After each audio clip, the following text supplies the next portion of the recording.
kebenaranmu itu bagianku.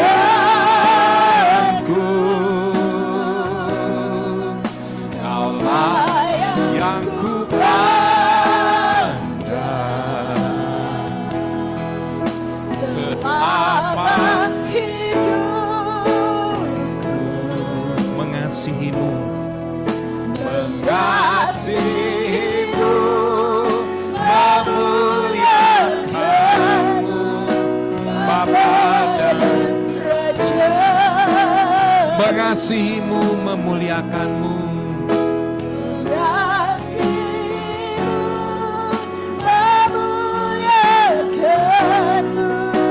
Bapa dan Raja. Katakan mengasihimu, memuliakanmu, mengasihimu, memuliakanmu, dan Rajaku.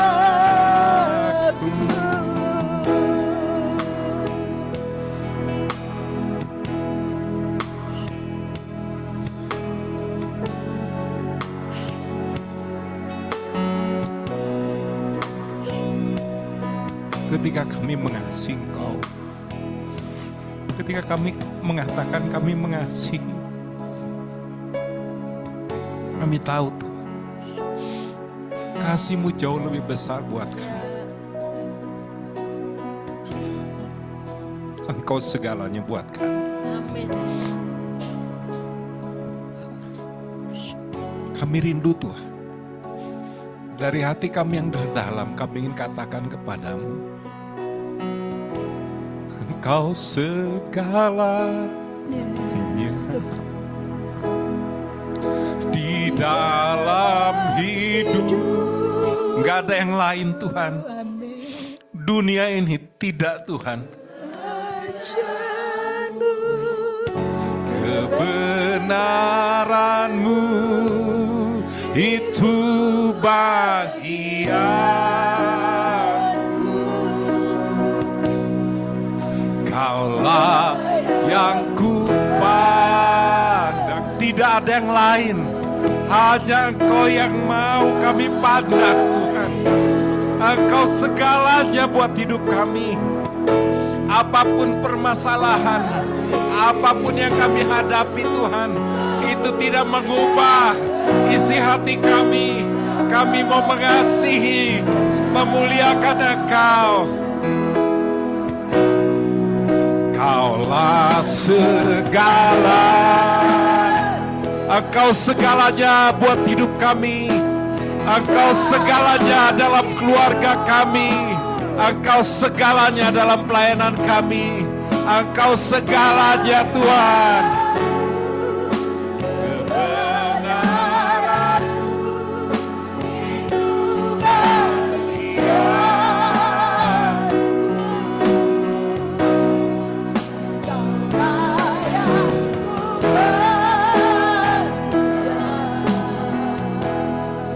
Selama hidupku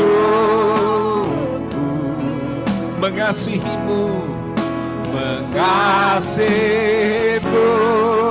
memuliakanmu, Bapa dan Rajaku.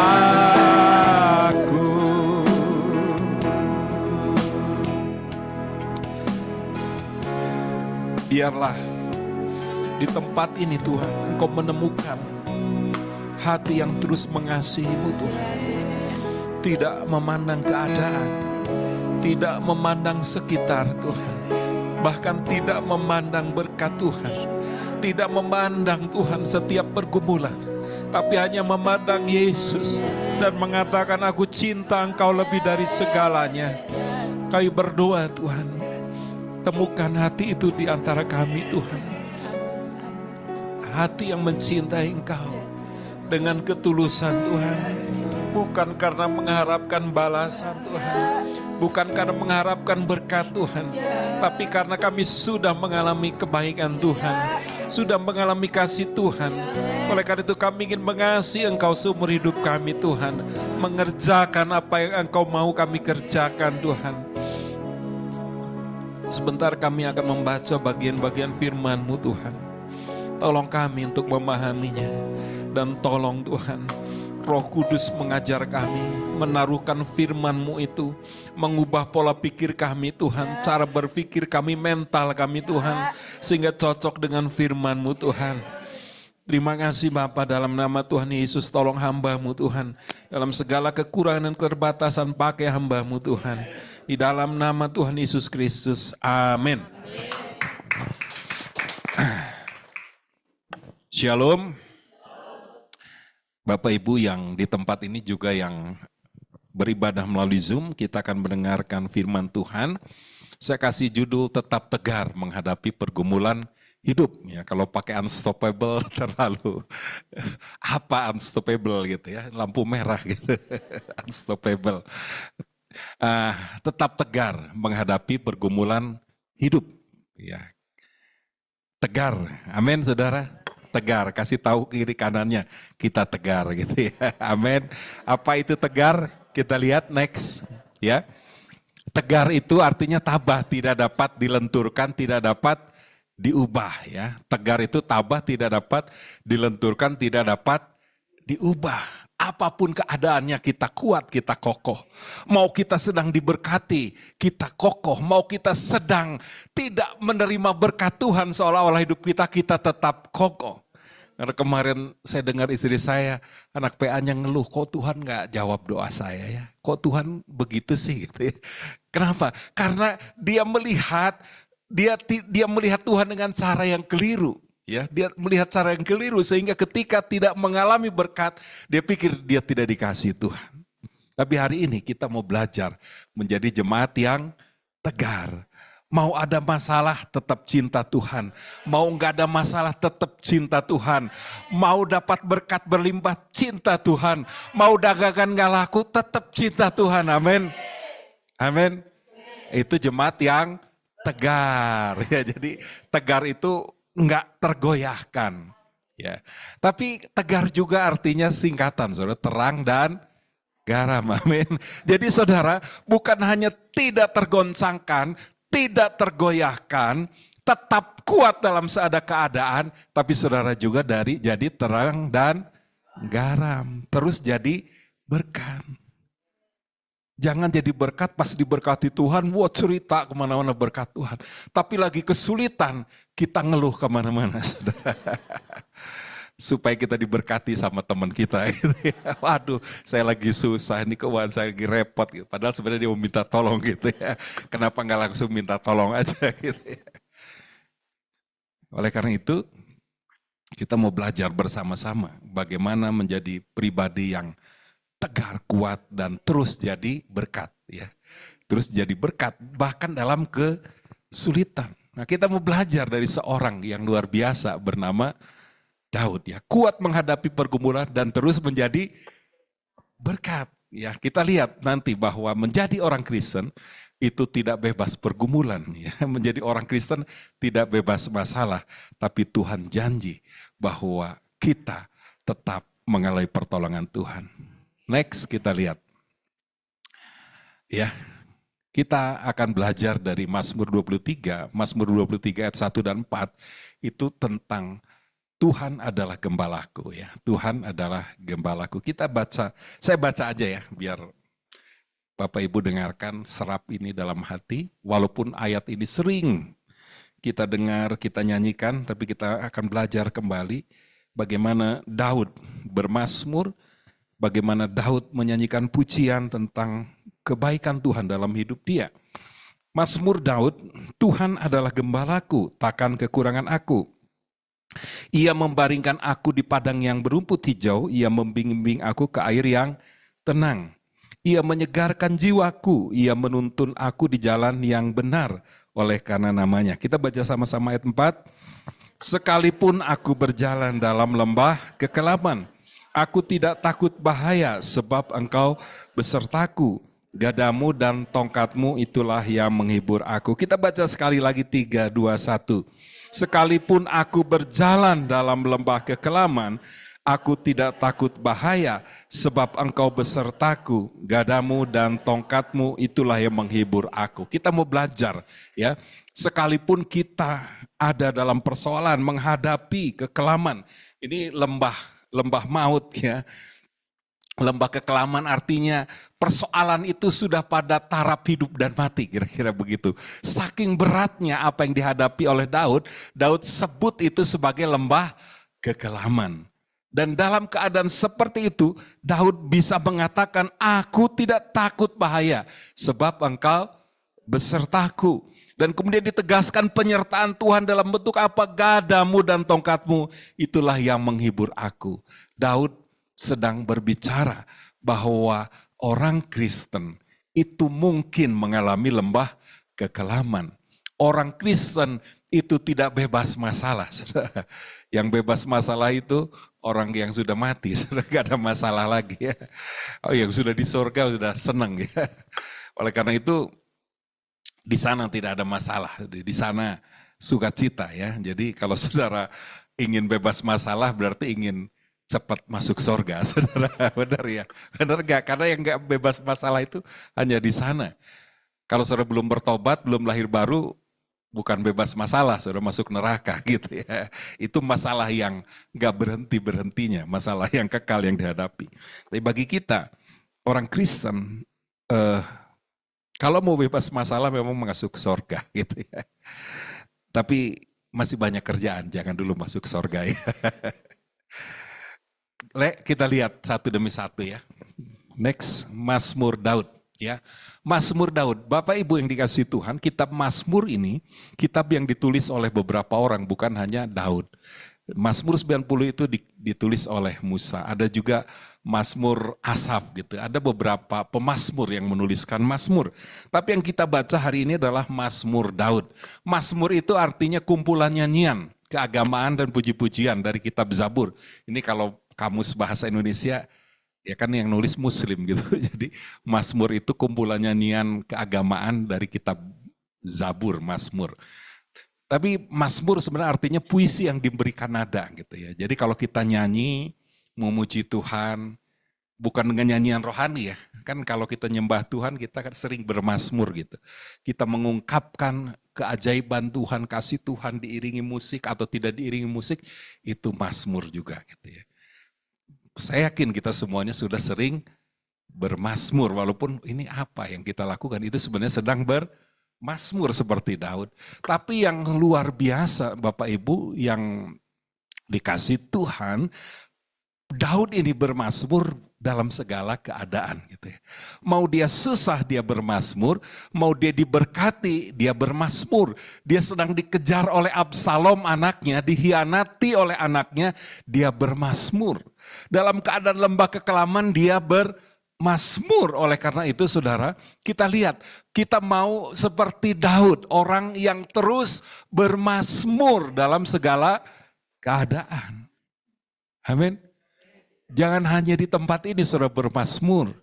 Ketika dagangan nggak laku, bukan bermazmur saudara, kumur-kumur. Wah, ngomong ini gara-gara ini yang sebelah buka baru jadi. Saudara, mari sebagai orang yang percaya kepada Tuhan, kita bermazmur dalam segala keadaan. Kita terus menjadi orang yang menyebut nama Tuhan, bahkan dalam kesulitan kita. Beda saudara, kalau kita ngeluh, kita ngomong, aduh. Tapi kalau kita, Tuhan sekalipun daganganku tidak laku, engkau tetap Tuhanku. Aku enggak perlu apa-apa gitu. Itu membuat kita, saudara, mungkin lebih bersuka cita dari orang yang untung 2 kali lipat. Di Mazmur cerita seperti itu, bahwa Tuhan memberi sukacita kepadaku lebih dari orang yang sedang panen. Saudara bisa bayangkan bagaimana saudara bisa jadi berkat. Ketika orang lain dapat untung berkali lipat, dia bersukacita. Tapi saudara enggak sedang untung, bahkan tidak laku, saudara bersukacita lebih dari dia. Saudara sedang tegar, amin. Menjadi terang dan garam bagi orang-orang lain. Bang, abang kok tetap bersuka cita, padahal saya lebih laku dari abang gitu. Kan begitu ya. Dia akhirnya bertanya-tanya, kenapa engkau tetap bersuka cita, padahal aku lebih beruntung daripadamu. Karena aku lebih beruntung, karena Yesus ada di dalamku. Kira-kira kan Bapak Ibu bisa jawab kayak gitu. Nah kemudian Daud, kan ini judulnya Mazmur Daud ya, ayat 1. Daud itu artinya seorang yang dikasihi. Beloved one, seorang yang dikasihi. Bapak Ibu, zaman dulu orang-orang ngasih nama itu bersifat nubuat, saudara ya. Nggak sekedar kasih nama, nama itu ada artinya. Dan Daud diberi nama oleh ayahnya orang yang dikasihi. Dan dia menyadari itu bahwa dia dikasihi Tuhan. Oleh karena itu, orang yang menyadari dikasih Tuhan, inilah yang akan bermazmur dalam segala keadaan. Jadi bentuk kasih Tuhan itu bukan hanya kita menerima berkat, ya, bukan seperti itu. Jadi kadang-kadang orang kasih sama dengan berkat, enggak, saudara, kasih tidak sama dengan berkat. Berkat itu bonus dari kasih Tuhan. Kasih Tuhan udah lebih cukup dari segala berkat. Oleh karena itu, supaya saudara menjadi pribadi yang tegar, yang pertama, saudara harus menyadari saudara dikasihi Tuhan. Seperti Daud dikasihi Tuhan. Dan dia bisa bermazmur dalam segala keadaan. Amin. Nah, jadi nanti saudara dimanapun mungkin saudara sedang bawa motor, saudara sedang jualan, saudara sedang kerja, tetap bermazmur. Seperti tadi ya, dimarahin bosnya tetap tegar gitu ya, sampai jadi berkat itu kan tadi berkatnya gitu di Singapura ya, dimarahin bosnya tetap tegar gitu. Setia dia dengan pekerjaannya. Dan akhirnya orang bertanya-tanya. Tegarnya bukan karena cuan, tapi tegarnya karena dia dikasihi Tuhan. Oleh karena itu mari, setiap hari kita menyadari bahwa kita adalah orang yang dikasihi Tuhan. Seringkali orang turun naik ya, karena tadi menyamakan berkat itu, kasih Tuhan itu sama dengan berkat gitu ya. Jadi ketika enggak cuan langsung merasa tidak dikasihi Tuhan, beda ya. Terlalu tidak bisa dibandingkan antara pribadi dia, kasih dia dengan berkat-berkatnya. Nah banyak orang ikut Tuhan karena berkat, jadi ketika nggak ada berkat, ikut yang lain, saudara. Benar ya, kan banyak yang begitu, ikut Tuhannya kalau ada berkat, kalau sedang ada masalah dia merasa Tuhan tidak mengasihi. Oleh karena itu pastikan Bapak Ibu menyadari bahwa Bapak Ibu sudah dikasihi Tuhan, terus dikasihi Tuhan dan akan dikasihi Tuhan. Terlepas apa kegagalan yang kita lakukan, terlepas apa dosa yang pernah kita lakukan, kasih Tuhan terus atas kita semuanya. Amin. Kasih Tuhan itu tetap mengalir atas kita, seperti sungai yang mengalir nggak ada habis-habisnya, seperti gelombang yang terus hadir. Demikian juga kasih Tuhan terus hadir atas kita semuanya. Entah Bapak Ibu merasakan atau tidak merasakan, entah Bapak Ibu menerima sesuatu atau tidak menerima sesuatu berkat, tetaplah yakin bahwa engkau dikasihi Tuhan. Seperti Daud menyebut, dia dikasihi Tuhan, kita orang yang dikasihi Tuhan, dalam berbagai keadaan kita akan bermazmur. Amin. Next. Ayat berikutnya, Tuhan adalah gembalaku. Waduh, ini saudaraku sesuatu yang luar biasa ya ketika Daud menyebutkan Tuhan adalah gembala dia. Karena Daud adalah seorang gembala. Ya, Daud diberi kepercayaan oleh bapaknya untuk menggembalakan beberapa ekor kambing domba. Dan dia benar-benar menjaga kambing dombanya dan dia mengejar kalau ada binatang buas yang hendak mengambil kambing dombanya. Karena dia diberi tanggung jawab dan dia kemudian setiap hari berhubungan dengan dombanya, dengan binatang peliharaannya, dia sayang banget sama binatang peliharaannya sehingga dia lakukan apa saja Dia mau berperang untuk kambing dombanya. Jadi bukan hanya sekedar dia dikasih kerjaan oleh bapaknya jadi tukang ngangon ya bahasa Sunda itu. Jadi tukang ngangon, kemudian dia tidak hanya sebagai tukang ngangon, tapi dia membangun hubungan dengan domba-dombanya itu, sehingga dia sayang banget sama domba-dombanya itu, dan dia tidak mengizinkan satu ekor pun hilang, baik hilang karena tersesat, ataupun hilang karena diterkam binatang buas. Dan Daud kemudian bilang bahwa Tuhan itu seperti saya, seorang gembala. Saudara, kalau saudara pelihara binatang, saudara lama-lama kan sayang. Saya punya 3 anjing di rumah ya. 3 anjing dan saya sayang banget gitu ya. Saudara bisa bayangkan saya pulang, karena saya pulang kan seminggu sekali dari Jakarta. Itu taksi nyampe, pas mau bunyi aja 2, yang 1 udah tua ya. Cuman datang cuman gak bunyi-bunyi. Tapi yang 2 itu ribut sekali. Karena menyambut kepulangan tuan yang disayang sama dia gitu kan. Iya benar ya. Kalau nggak sayang kan pasti digonggongnya beda. Saudara. Wah langsung digajruk kalau bahasa Sundanya. Langsung terus gitu-gitu. Sampai harus dipegang dulu, dipeluk dulu baru tenang gitu ya. Itu karena seminggu nggak dipegang. Saudara. Dan demikian Daud punya hubungan dengan domba-dombanya itu. Dan Daud bilang, saya kalau di hadapan Tuhan itu domba. Tuhan adalah gembala saya. Oleh karena itu, Bapak Ibu, gembala tidak sama dengan gembalaku. Gitu ya. Arti katanya ya, beda. Saudara, itu mobil gitu. Itu mobilku beda. Berarti kalau pakaiku itu kepemilikan. Ada hubungan kepemilikan. Jadi ketika Daud bilang Tuhan, Jehovah adalah gembalaku, dia sedang bilang saya ini dombanya milik kepunyaan Tuhan. Oleh karena itu, kita semua hari ini juga harus menyadari bahwa kita ini miliknya Tuhan. Ada hubungan, ya, ada hubungan dengan Tuhan. Beda, saudara, kalau hanya bilang, makanya doa Bapa kami bilang apa? Bapa kami bukan Bapa yang di sorga, benar enggak? Bapa kami yang di sorga berarti Bapanya kami. Kan beda, saudara. Coba saudara doa di rumah, Bapa di sorga. Beda dengan Bapakku yang di sorga. Kan beda, saudara.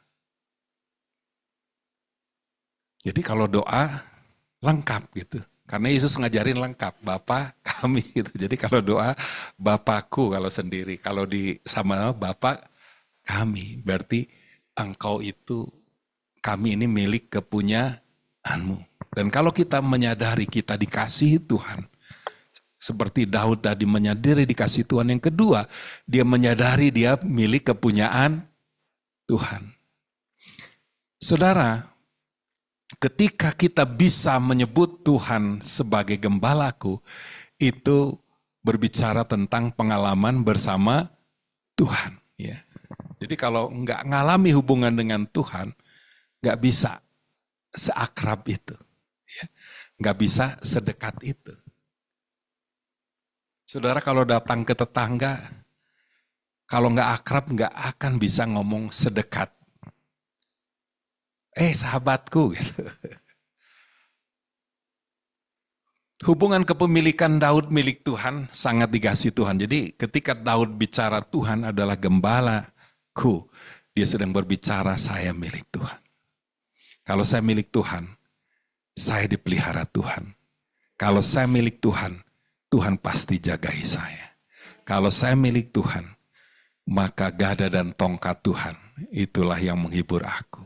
Aku nggak takut apa-apa. Kalau aku dikasih Tuhan, aku milik Tuhan. Amin.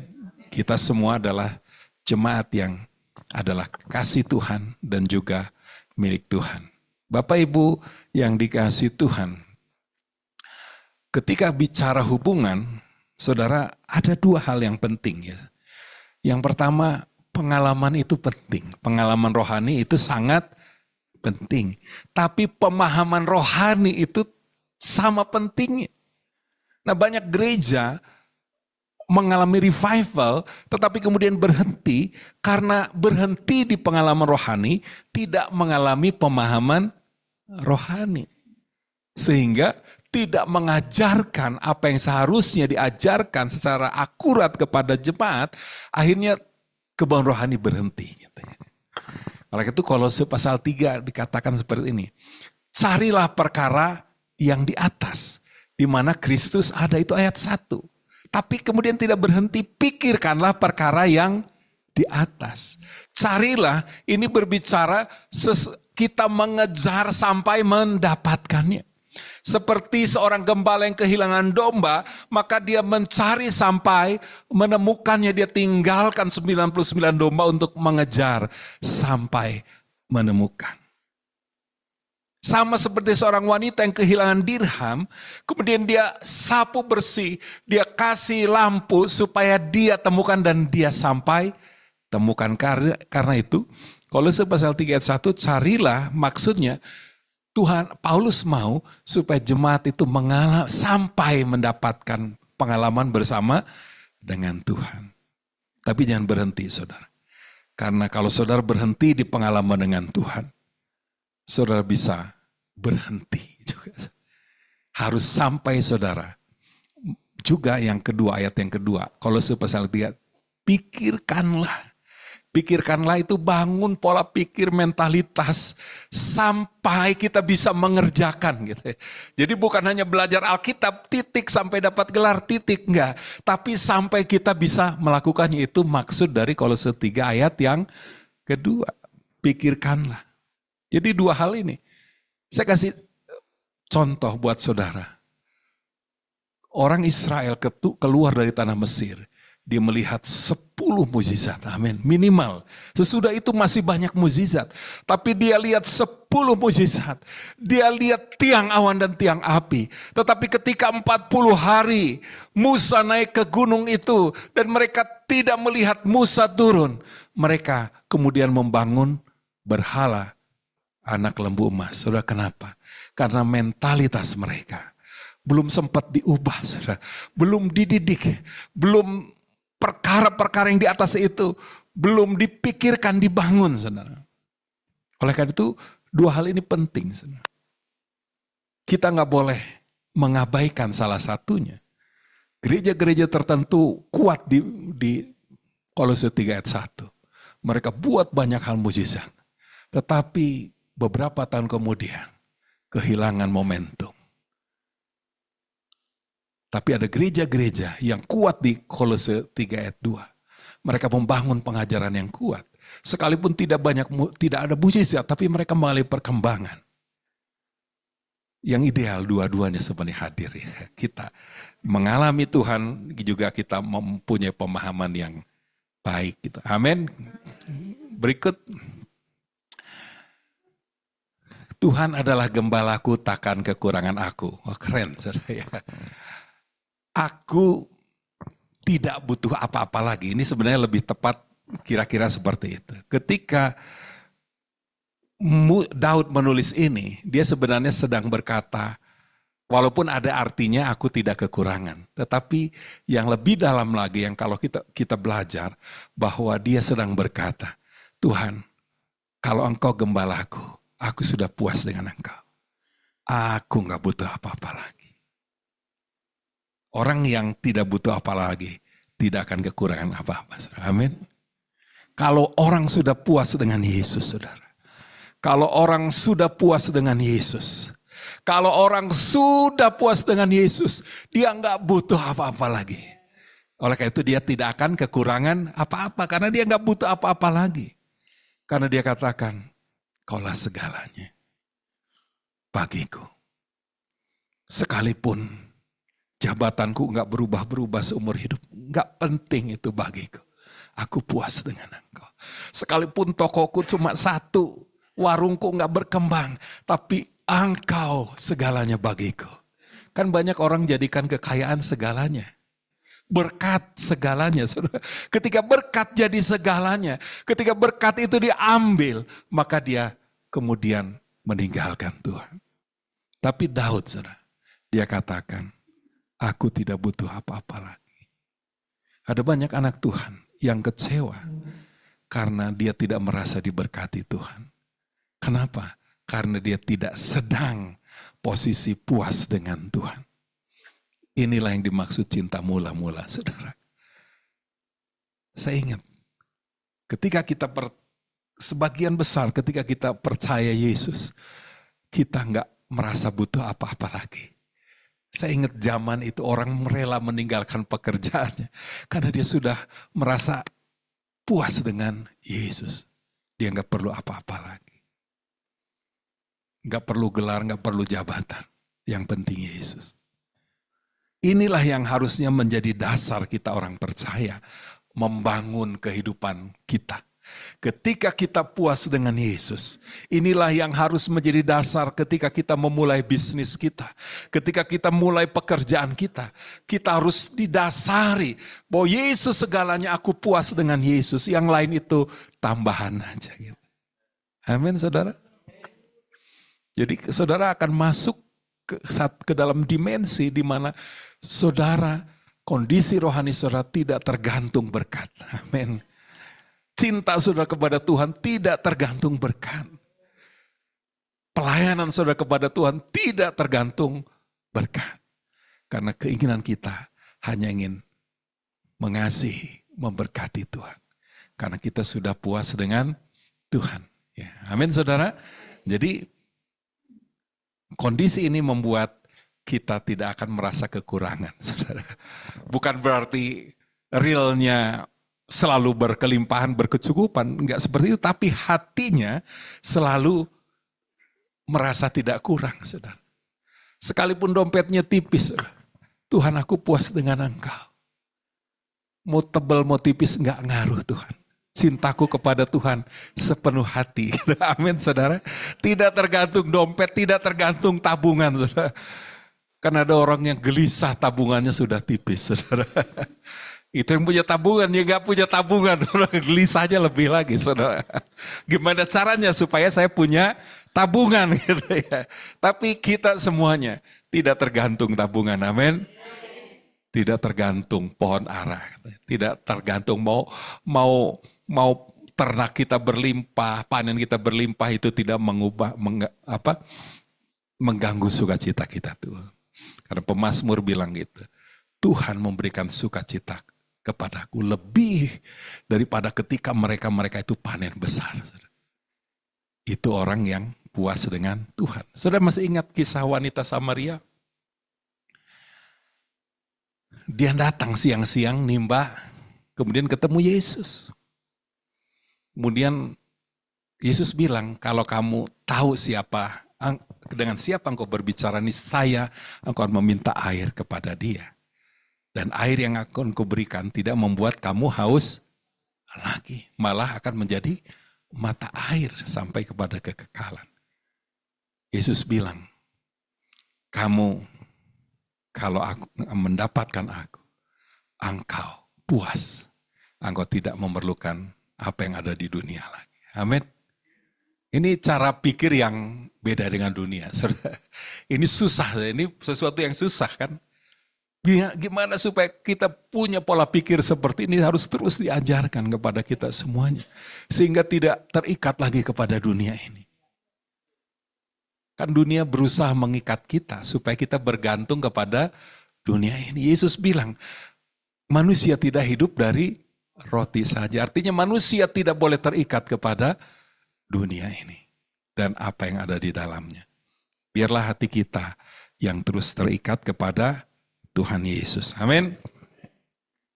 Berikut. Sekalipun aku berjalan dalam lembah kekelaman, anak Tuhan tidak bebas masalah. Tapi kalau saudara sudah puas dengan Tuhan, masalah tidak akan mengubah hidup saudara gitu ya, amin. Karena Mazmur 34 ayat 20 bilang begini, kemalangan orang benar itu banyak, tapi Tuhan melepaskan dia dari semuanya itu. Jadi yang pertama bahwa kalau kita puas dengan Tuhan, apapun permasalahan yang kita hadapi akhirnya menjadi kecil, saudara. Karena kita sudah dapatkan yang besar. Amin. Saudara, bagi orang yang sedang gak punya uang, 100.000 itu besar gitu ya. 100.000 itu besar. Tapi bagi orang yang tabungannya 1 miliar, 100.000 itu kecil. Benar gak? Benar ya, kalau kita lagi gak punya uang sama sekali, itu 100.000 itu berharga banget. Tapi kalau kita punya tabungan 1 miliar, 100.000 itu kecil buat kita ya. Demikian, kalau kita puas dengan Tuhan, kalau Tuhan segalanya buat kita, apapun masalah kecil buat kita, amin.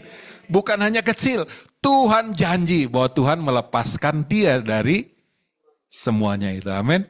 Ini yang harus kita ubah cara pandang kita ketika kita memandang masalah, bahwa Tuhan lebih besar dari masalah kita. Masalah kita itu kecil banget. Tuhanku lebih besar dari masalah yang sedang aku hadapi. Bukan hanya itu, dia janji melepaskan kita dari masalah itu, dari semuanya itu. Bapak Ibu yang dikasihi Tuhan, ketika kita berbicara tentang bagaimana kita mengatasi masalah, tentu nanti kita belajar Tuhan yang berperang bagi kita, ada bagian kita. Ada satu yang hari-hari ini saya suka sampaikan, yaitu pentingnya kita meminta karunia hikmat setiap hari. Karunia hikmat dan pengetahuan. Kita tidak menyadari bahwa karunia yang 9 itu sebenarnya urutan. Karena karunia nubuat lebih penting dari karunia bahasa roh katanya. Artinya ada urut-urutan kepentingan. Dan seringkali gereja Tuhan, terutama gereja-gereja karismatik, kelupaan.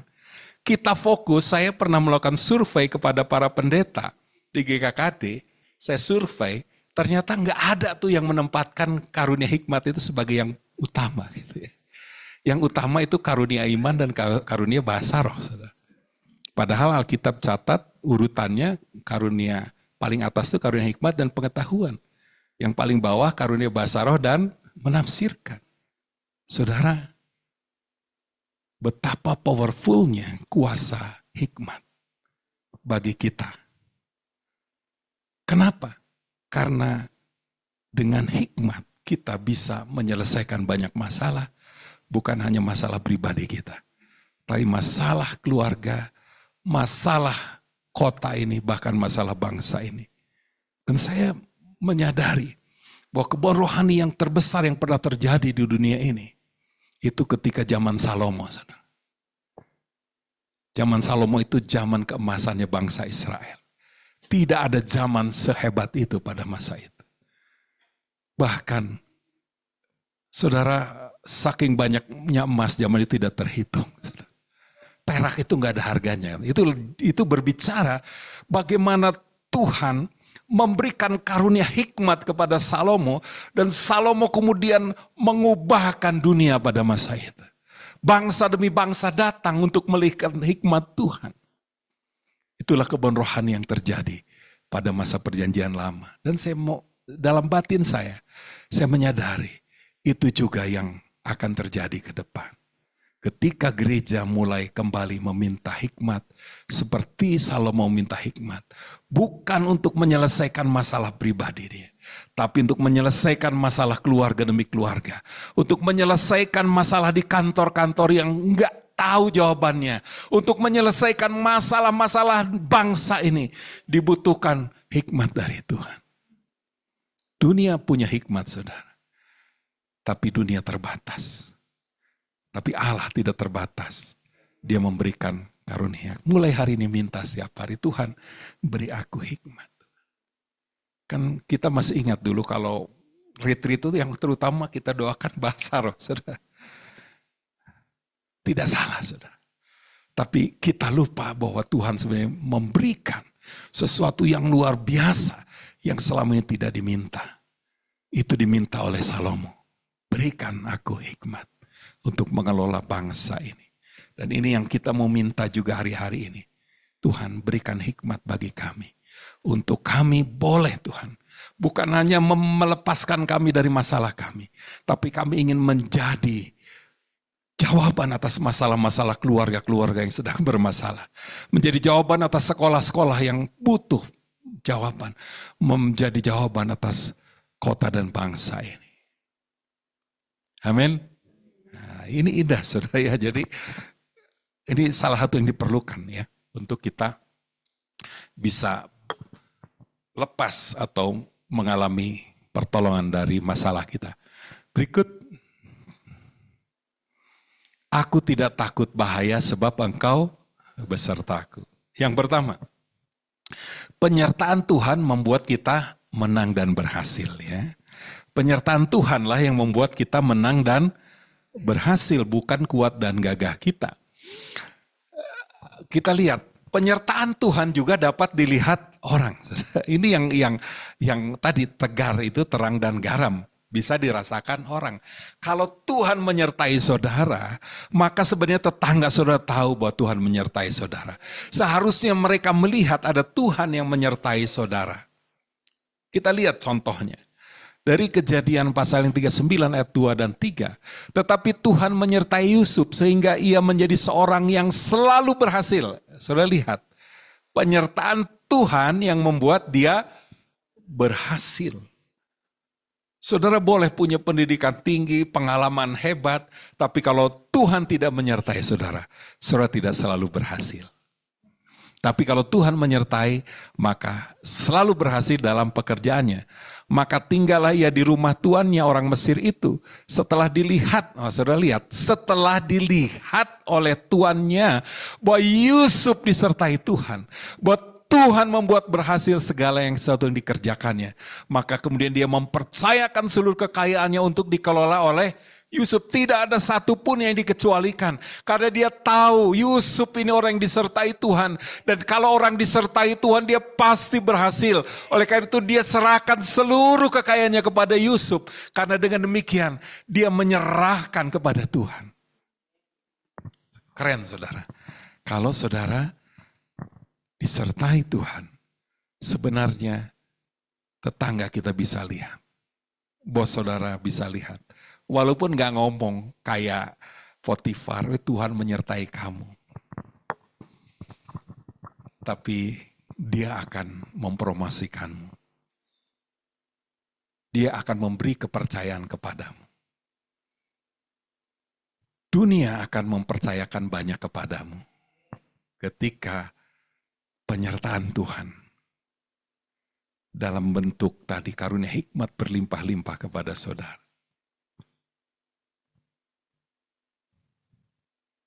Saudara, yang sakit itu berapa persen, saudara, kalau dihitung dengan yang sehat? Banyakan yang sehat ya. Yang sakit ada di rumah sakit, saudara. Bisa dihitung jumlah rumah sakit. Yang sehat itu butuh hikmat, saudara. Yang sakit butuh kesembuhan. Butuh yang banyak yang butuh yang mana, saudara? Yang nggak sakit, saudara. Karena mereka ada di dunia kerja, ya. Mereka ada di pasar, mereka ada di sekolah, mereka sedang bekerja. Yang mereka butuhkan adalah melihat Tuhan lewat hidup kita. Lewat apa? Lewat segala hikmat yang kita lakukan. Oleh karena itu, di dalam gereja ada kesembuhan, tapi harus ada hikmat juga. Amin. Oleh karena itu, apa yang dikatakan di Yesaya akan terjadi. Bangsa-bangsa akan datang berduyun-duyun untuk mendapat apa, saudara? Pengajaran. Yang ngajar itu dapat hikmat gitu. Ya. Oleh karena itu kita minta kepada Tuhan. Tuhan beri hikmat bagian dari penyertaan-Mu buat kami gereja-Mu Tuhan. Sehingga kami boleh menjawab kebutuhan orang. Entah itu orang sakit, orang sehat. Kita menjadi jawaban buat mereka. Next. Gadamu dan tongkatmu itulah yang menghibur aku. Tuhan yang berperang bagi kita, saudara. Amin. Tuhan yang berperang bagi kita. Oleh karena itu, Dia membuat kita berhasil. Karena Dia yang berperang bagi kita. Ini yang harus kita ingat bahwa ketika Daud bilang gadamu dan tongkatmu, karena dia memang kalau jadi gembala umumnya waktu itu bawa tongkat Tongkatnya itu ada pengait ya, untuk domba kalau salah jalan dikait gitu. Dia gada itu pemukul ya. Kalau sekarang mungkin tongkat lah yang ujungnya besar gitu ya. Kalau pemukul baseball gitu ya, kayak begitu, kasti gitu. Kayak begitu. Itu diperlukan ketika dia berhadapan dengan musuhnya. Ketika datang serigala atau binatang buas. Saudara bayangkan, kisah ini kan ribuan tahun yang lalu. Masih banyak binatang buas. Jadi itu yang dihadapi. Dan Daud bilang, gada dan tongkat Tuhan itulah yang menghibur dia. Sekalipun kondisi pasti tidak aman pada zaman itu ya. Yang namanya peternakan pasti sesuatu yang sangat beresiko gitu ya. Tapi dia melihat gadamu dan tongkatmu. Demikian juga kita, hidup kita ini penuh dengan risiko hari-hari ini ya. Penuh dengan resiko. Tidak ada yang bebas resiko. Tapi kalau kita lihat Tuhan, gada dan tongkat Tuhan, itu yang membuat kita terhibur. Tuhan sekalipun ada tapera, tahu tapera saudara. Gaji kita dipotong udah kecil dipotong lagi katanya, kan banyak yang geluh gitu ya. Potongan banyak banget. Sekalipun tapera Tuhan, Engkau menghibur aku gitu ya. Amin saudara. Sekalipun listrik mau naik gitu kan. Tapi untungnya yang 2.300 ke atas ya. Kalau listrik naik, barang-barang yang lain naik. Tapi kita lihat gada dan tongkat Tuhan. Dia itu penghiburan buat kita. Kita butuh saudara dalam keadaan situasi yang penuh dengan tekanan, kita butuh penghiburan. Daud terhibur melihat gada dan tongkatnya. Saudara, domba itu binatang yang gak punya senjata. Gak punya taring yang kuat seperti serigala atau anjing gitu ya. Dia gak bisa lari seperti cetah atau kijang yang larinya cepat gitu ya. Dia tidak bisa menanduk karena dia tidak punya tanduk yang kuat. Oleh karena itu kehidupan dia sangat bergantung kepada sang gembalanya. Bahkan domba itu gak bisa lihat jauh, jaraknya terbatas matanya, agak buram gitu. Oleh karena itu dia mengandalkan pendengarannya. Oleh karena itu Yesus bilang, domba-dombaku mendengar suaraku. Demikian kita juga, kita gak lihat Tuhan, tapi kita bisa dengar suara Tuhan.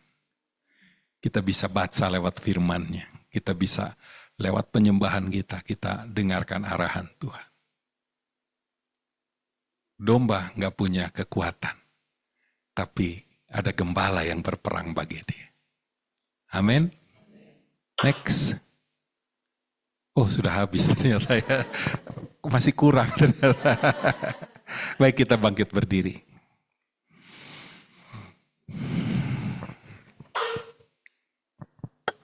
Kita mau katakan kaulah segalanya di dalam hidupku.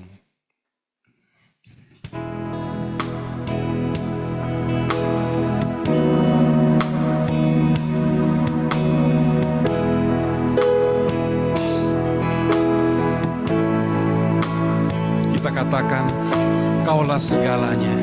Kami puas dengan Engkau Tuhan.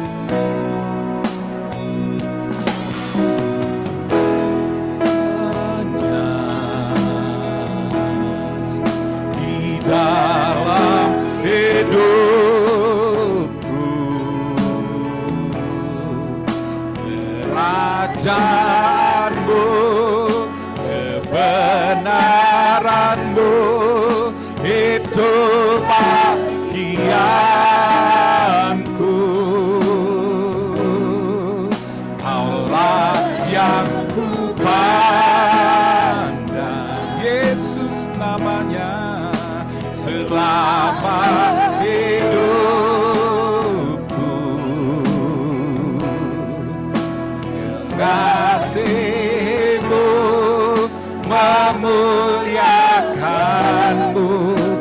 Bapa dan Raja. Yang wanita saja katakan, Kaulah segalanya.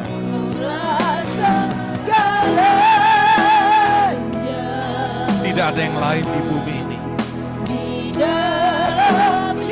Bukan kekayaan, bukan jabatan, bukan keuntungan, bukan nama baik, tapi Yesus segalanya.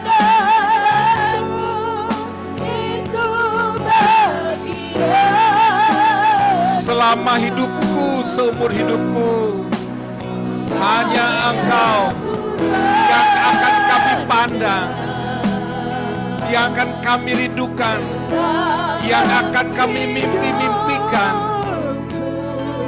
Dan kami akan terus mengasihi-Mu, memuliakan-Mu, Bapa dan Raja. Yang pria saja katakan, Kaulah segalanya. Kaulah segala, Yesus namanya di dalam hidupku.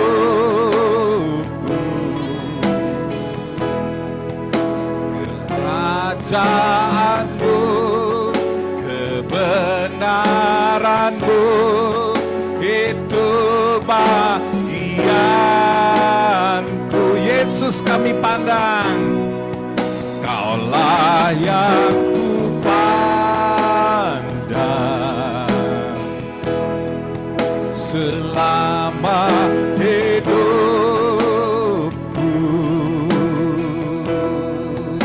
Mengasihi-Mu, memuliakan-Mu, Bapa dan Raja. Bersama-sama, Kaulah segalanya. Kaulah segala, Yesus, Yesus, Yesus. Engkau yang terutama dalam hidup kami. Tidak ada yang lain. Kerajaan-Mu dan kebenaran-Mu, itu yang penting bagi kami. Yesus, Engkau kami pandang. Kaulah yang ku pandang selama hidup. Mengasihi, mengasihi-Mu, memuliakan. Mengasihi-Mu, mengasihi-Mu, memuliakan. Mengasihi-Mu, mengasihi-Mu, memuliakan-Mu, Bapa dan Rajaku.